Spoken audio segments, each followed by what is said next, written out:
Hello everybody. Recently I uploaded HellaChoppers Ultraviolent, which at the beginning I said that HellaChopper was disqualified due to concerns relating to the speed of its weapon.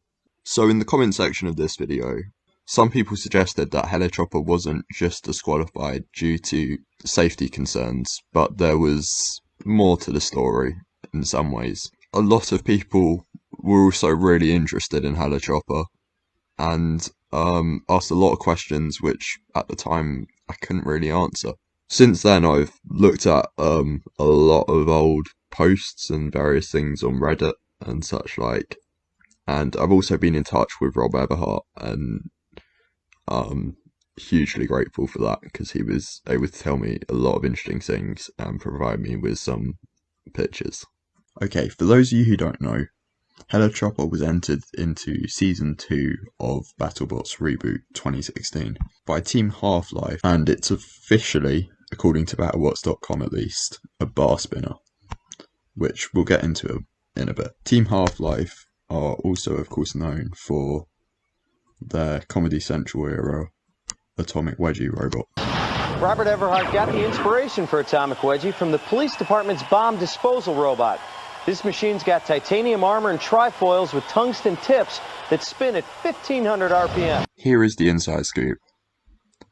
HellaChopper cannot compete in Season 2. The design has 3 spinning hammers, each 8 pounds of titanium. Each hammer has an internal pulley for cable management. Each hammer is independently attached to an internal winch drum inside the spinning top of the bot. Each hammer is connected using plasma 12 synthetic cable. The various cables can withstand from 100,000 to 160,000 pounds of braking force. Each hammer is reeled out through movable roller fair leads that can swivel 50 degrees to allow for self-balancing, and in the event of loss of a hammer, the other 2 can auto-correct to a 180 degree format, retaining balance. We initially showed up to BattleBots with 12-foot cables, 10-foot cables, and 8-foot cables. The drive uses Omni wheels.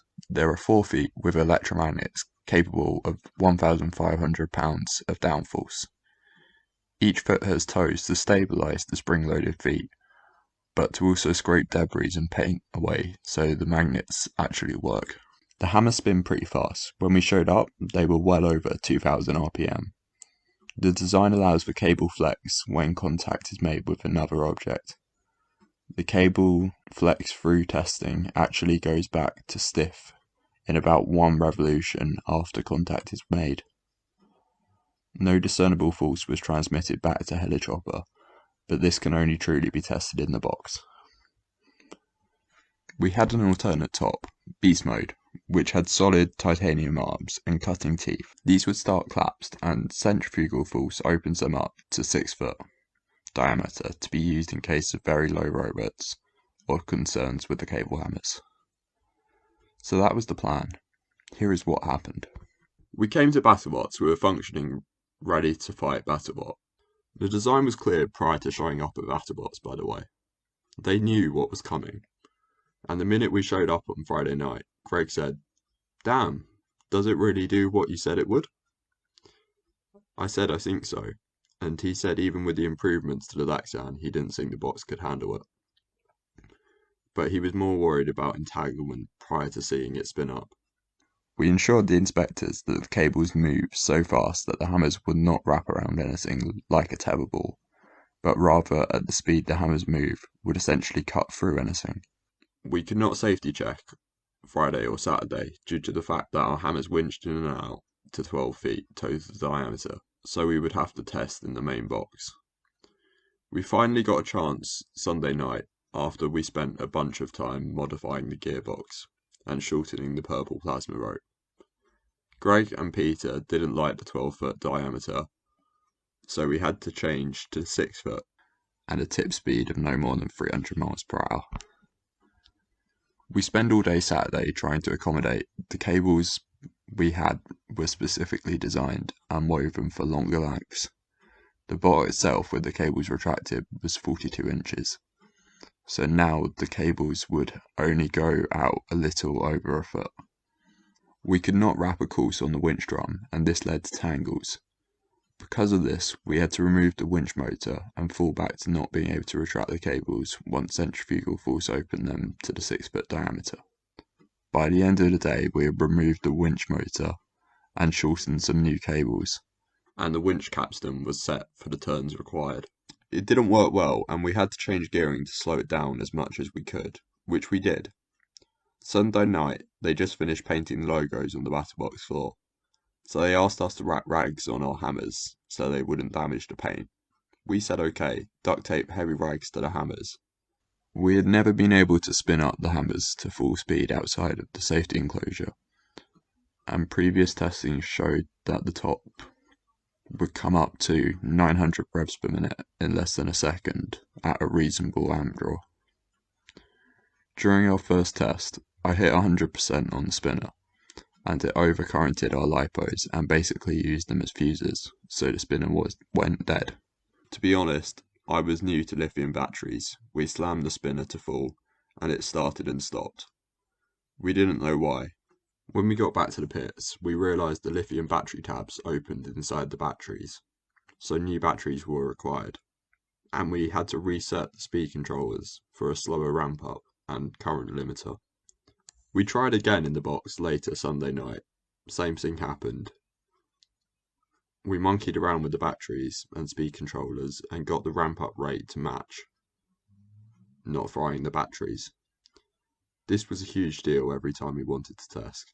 It took hours to schedule a break in the BattleBots with production getting ready.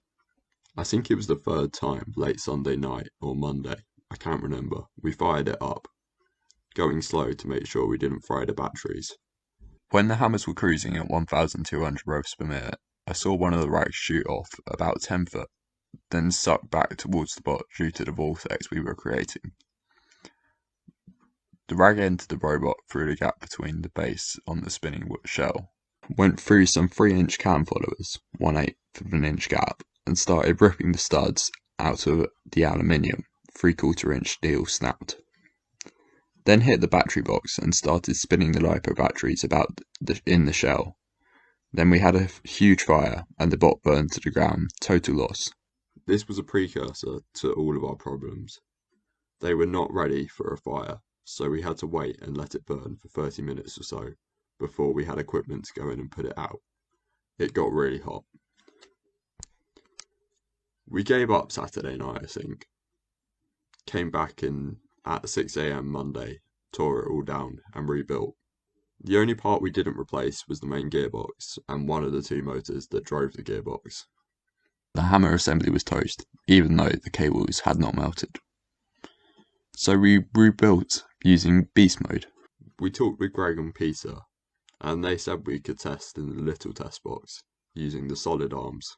We tested with them pinned in so they wouldn't open.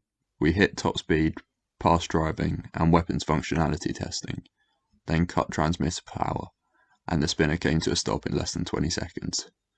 We were passed and ready to fight. We were put on the fight card against Hypershock as our first fight. I think this was the screw of Will, as he showed up again with an unfinished bot.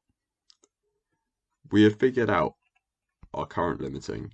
Someone from the insurance company, I believe, wanted to see it spin with the arms open at 6 feet in the big box, and tack the tip speed before we were allowed to fight.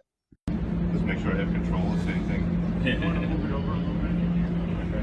Center. Last time I needed it for 10 closer to this, but You can be about as far away as you want. okay, how about that? As long as yeah, this should be fine. Okay.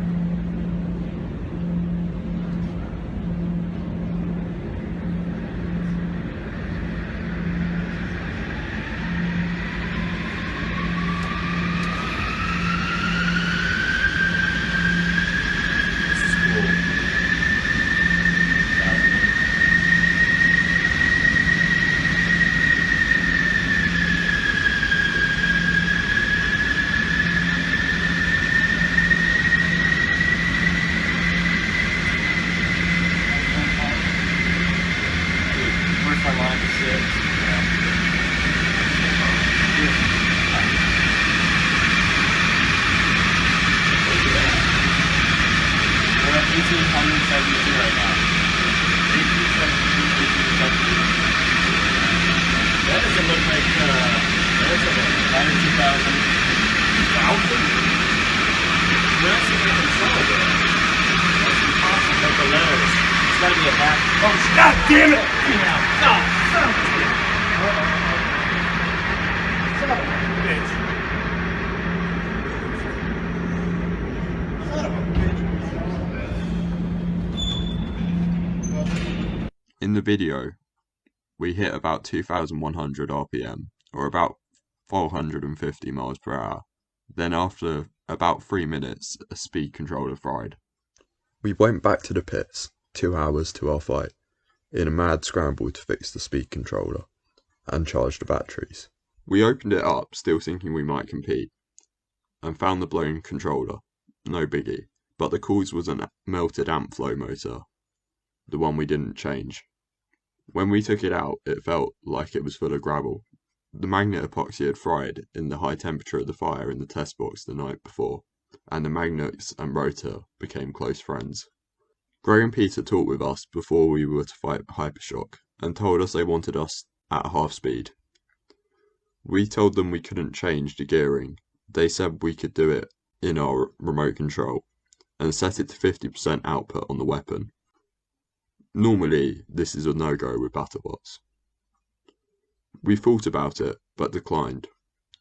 It was built 100% offense, no defense. If it didn't jack the other guy up big time on the first hit, we wouldn't make it. The kinetic energy was huge, 73 kilojoules per hammer. We were kicking around with the idea of clearing the audience for the fight, but there would still be way too many people near the box. We ran some numbers after we looked at the specs of the box, and found that even at low speeds, our weapons, if severed from the bot, would easily blow through the glass. We will have to rework it for next season. The plan was one hit, total destruction of the opposing bot, hitting with an 8-pound mass, at impacts greater than 50 caliber rifle. A little ambitious, I guess. So, as you heard at the end of that quote there, he was at one point planning to bring back HellaChopper for Season 3 of BattleBots. I asked him a bit about this, and this is how he responded. I started a rebuild right after the season we participated in, changing the base to track, and changing the top spinning part to conform to the new 250 mph tip speed rule. But actually, it was more financial than technical that we decided not to move forward. With the bots costing in excess of $20,000, and production wanting more and more fights, meaning more spares, more robots, and longer filming times, it just wasn't going to be fun anymore. I tried to talk with Greg and Trey, and get the builders behind the idea of some sort of profit sharing. 60 build teams spend at least $1.2 million to show up for the show. The show costs $5 million to produce, so I figured a 20% revenue kickback to the teams would be fair, since the prize money kept getting smaller and smaller. But there were too many teams willing to show up and pay their own hotel and travel just to be on TV, so BattleBots had no incentive to be equitable. We have no bad blood, Greg, Trey and me. They have asked me to come back, but it's too much of a TV show now. Back in the day when BattleBots was an open tournament, and you fought what you brought, it was a blast. No one had any anticipation of making money. You built to win the giant nut and the $50,000 that came with it. Or the $25,000 for the coolest bot, best drive, most destructive, etc. Then later, toy deals made it equitable. We got 6 figures at one point for the atomic wedgie, allowing this hobby to be really fun, that paid for itself.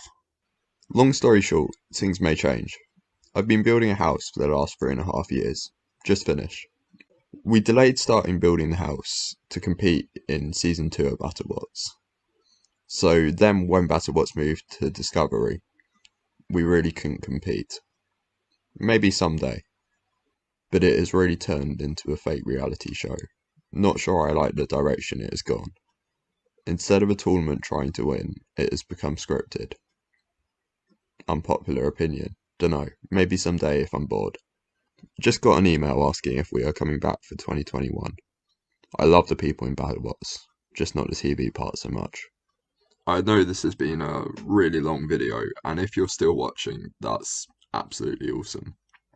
I got the email from Rob earlier today, and I'd already finished editing the video, and because I'd assumed I wouldn't get anything. So it was absolutely awesome that he managed to send something to me, and I really appreciate that, because I think you all agree that the email sections were some of the most interesting bits.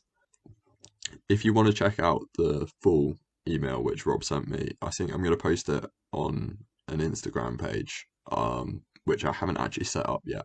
But when I do, I'll link to it in the description down below. See you tomorrow.